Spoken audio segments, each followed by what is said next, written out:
क्या औरतें बैठकर तरावी की नमाज पढ़ सकती हैं? औरत कितनी तरावी पढ़ सकती हैं?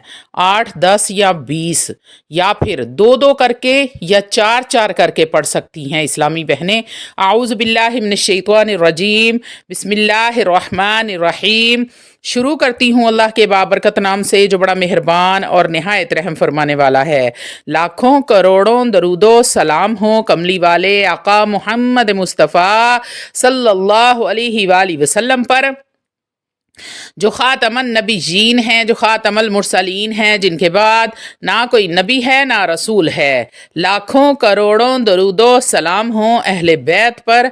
अस्सलामु अलैकुम वरहमतुल्लाहि वबरकातुहू। आप देख रहे हैं मेरा यूट्यूब चैनल मकाफ़ाते अमल। अल्लाह वालो, तरावी की नमाज इस्लाम में एक अहम इबादत है जो सिर्फ़ रमज़ानुल मुबारक के महीने में अदा की जाती है। इस इबादत का ताल्लुक़ नबी करीम सल्लल्लाहु अलैहि वसल्लम की सुन्नत से है, लेकिन इसकी फ़र्ज़ियत के मसले पर उलमा के दरमियान इख्तलाफ पाया जाता है। आइए इस मसले को तफसील से समझने की कोशिश करते हैं। तरावी की इबादत का आगाज़ नबी करीम सल्लल्लाहु अलैहि वसल्लम के दौर में हुआ। आप सल्लल्लाहु अलैहि वसल्लम ने चंद मरतबा अपने सहाबा इकराम के साथ ये नमाज बाद जमात अदा की, लेकिन फिर आप सल्लल्लाहु अलैहि वसल्लम ने इसे छोड़ दिया, इस खौफ से कि कहीं ये नमाज उम्मत पर फ़र्ज ना कर दी जाए।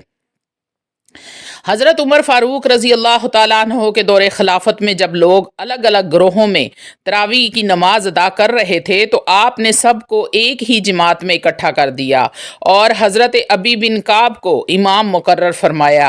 तब से लेकर आज तक ये तरीका राइज है। तरावी की नमाज को उलमा इस्लाम ने सुन्नत मौक़दा करार दिया है। सुन्नत मौक़दा वो इबादत होती है जो नबी करीम सल्लल्लाहु अलैहि वसल्लम ने बाकायदगी से अदा की हो और उम्मत को भी उसकी ताकीद की हो। तरावी सिर्फ एक इबादत ही नहीं बल्कि कुरान पाक को सुनने और समझने का भी ज़रिया है। रमज़ानुल मुबारक के महीने में कुरान का नज़ूल हुआ और तरावी में कुरान करीम की तलावत सुनने का शर्फ हासिल होता है। तरावी की रकात में भी इख्तलाफ पाया जाता है। अक्सर मुसलमान 20 रकात अदा करते हैं जो हज़रत उमर के ज़माने से हैं, ताहम कुछ लोग 8 रकात भी अदा करते हैं जो एक मुस्नद रिवायत से साबित है। औरतों के लिए भी तरावी की नमाज अदा करना सुन्नत मौक़दा है। वो चाहें तो घर में अदा कर सकती हैं। अगर मस्जिद में पर्दे और एहतियात का मुनासिब इंतज़ाम हो तो वहाँ जाकर भी ये नमाज अदा कर सकती हैं।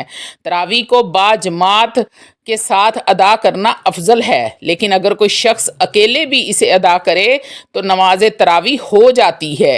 जमात के साथ अदा करने का अजर व सवाब बेहद ज़्यादा है।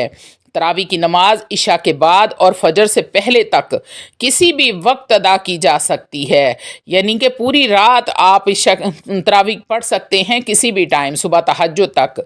लेकिन इशा की नमाज के बाद फ़ौरन अदा करना आम रिवाज बना हुआ है। नबी करीम सल्लल्लाहु अलैहि वसल्लम ने इरशाद फरमाया, जो शख्स ईमान और इखलास के साथ रमज़ान की रातों में नमाज तरावी अदा करे उसके पिछले तमाम के तमाम गुनाह माफ़ कर दिए जाते हैं। अल्लाह वाला, ये मुस्लिम बुखारी की हदीस में आपको सुना रही हूँ। तरावी की नमाज फ़र्ज नहीं है बल्कि सुन्नत मौक़दा है। इसको अदा करना बड़ा ही अजर व सवाब है और रमज़ान के महीने की बरकत और रहमत को समेटने का बेहतरीन ज़रिया है। इसलिए हमें चाहिए कि इस इबादत को अपनी ज़िंदगी का हिस्सा बनाएं और पूरी तवज्जो और खलूस के साथ कुरान मजीद फ़ुरक़ान हमीद की तिलावत के साथ तरावी की नमाज को अदा करें। तो मेरी बहन किसी ने सवाल पूछा है कि क्या औरतें बैठकर नमाज तरावी पढ़ सकती हैं? तो ये बड़ा अच्छा सवाल है। बहुत सारी मेरी माएँ, मेरी बहनें इस वजह से परेशान हैं कि बैठकर नमाज अगर तो वो बीमार हैं, कोई मसला है, कोई शरई उज़र है तो बैठकर नमाज पढ़ सकती हैं कि नहीं पढ़ सकती। तो जी हाँ मेरी बहनों, मेरी माँओं, मेरी बेटियों, आप बैठकर तरावी की नमाज पढ़ सकती हैं, लेकिन इसके कुछ अहकाम और शराइत हैं। अगर कोई औरत बीमार है, कमज़ोर है, थकन या किसी मजबूरी की वजह से खड़े होकर तरावी नहीं पढ़ सकती तो वो बैठकर नमाज तरावी अदा कर सकती है और इसे सवाब भी मिलेगा। अलबत्ता अगर बग़ैर किसी उज़र के بیٹھ کر تراوی پڑھی جائے تو نماز تو ہو جائے گی لیکن اس کا پورا ثواب نہیں ملے گا۔ نبی کریم صلی اللہ علیہ وآلہ وسلم نے ارشاد فرمایا، کھڑے ہو کر نماز پڑھنا بے حد افضل ہے، لیکن اگر کوئی بیٹھ کر بھی پڑھے تو جائز ہے۔ مسلم بخاری کی یہ حدیث ہے۔ اس لیے اگر صحت مند عورت ہو اور آسانی سے کھڑے ہو کر نماز پڑھ سکتی ہو تو بہتر یہی ہے کہ کھڑے ہو کر تراوی پڑھے، لیکن اگر کسی تکلیف، بیماری یا مجبوری کی صورت میں بیٹھ کر پڑھے گی تو اللہ تعالیٰ اس کی نیت اور اخلاص کے مطابق اسے اجر عطا فرمائیں گے۔ میری بہنوں نے ایک مسئلہ اور بھی پوچھا ہے کہ کیا تراوی کی نماز 2 رکعت کر کے پڑھنی چاہیے یا 4 رکعت کر کے بھی پڑھ سکتے ہیں، اور کتنی عورت پر کتنی تراوی فرض ہے، 8، 10 یا 20 پڑھنی ضروری ہیں؟ تو میری بہنوں یہ بڑا ہی پیارا سوال ہے۔ تراوی کی نماز کا مسنون اور افضل طریقہ یہی ہے کہ اسے 2 رکعت کر کے پڑھا جائے، یعنی ہر 2 رکعت کے بعد سلام پھیرا جائے۔ نبی کریم صلی اللہ علیہ وآلہ وسلم نے ارشاد فرمایا، رات کی نماز 2 رکعت ہے۔ بخاری مسلم کی یہ حدیث ہے۔ اس سنت پر عمل کرتے ہوئے تراوی کو بھی 2 رکعت میں پڑھنا زیادہ بہتر اور مستحب ہے۔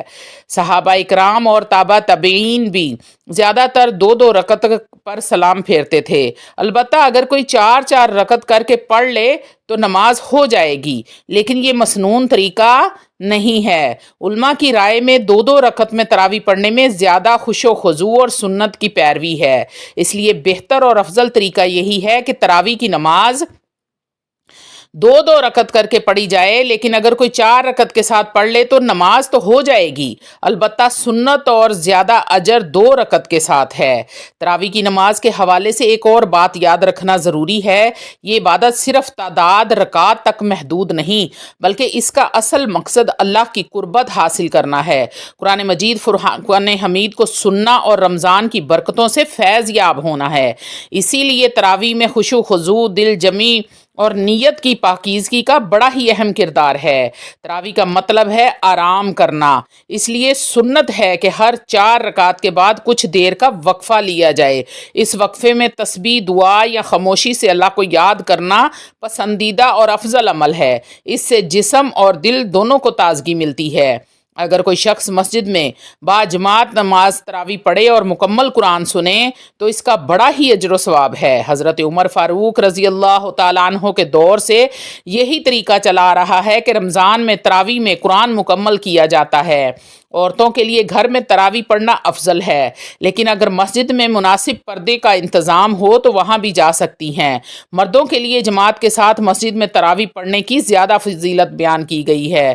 تراوی کی نماز کا وقت عشاء کے بعد شروع ہوتی ہے اور فجر سے پہلے تک کسی بھی وقت پڑھی جا سکتی ہے، لیکن زیادہ تر لوگ عشاء کے بعد فوراً تراوی ادا کرتے ہیں، جو سنت کے قریب اور عام رواج بھی ہے۔ تو اللہ والو، جیسے ہی آپ عشاء کی نماز ادا کریں، 3 وتر سے پہلے آپ 20 رکعت نفل تراوی کے ادا کریں اور پھر آپ وتر پڑھ کے تو نماز مکمل کر لیں۔ تراوی کی نماز کو دل کی سچائی، خلوص اور اللہ کی رضا کے لیے ادا کرنا ضروری ہے۔ اگر ہم محض رسم کے طور پر یہ نماز پڑھیں گے تو شاید ہمیں اس کا وہ روحانی فائدہ نہ ملے جو اللہ نے اس کی عبادت میں رکھا ہے۔ اگر آپ تراوی کی نماز نہیں پڑھتے تو اللہ والو، آج سے تراوی کی نماز پابندی کے ساتھ شروع کریں۔ بے شک یہ سنت موقدہ ہے، لیکن اس کی فضیلت اور اجر و ثواب بے حد زیادہ ہے۔ رمضان المبارک کی فضیلت تو آپ سب جانتے ہیں، تو رمضان المبارک کے حوالے سے تراوی کی فضیلت بھی آپ جان لیں کہ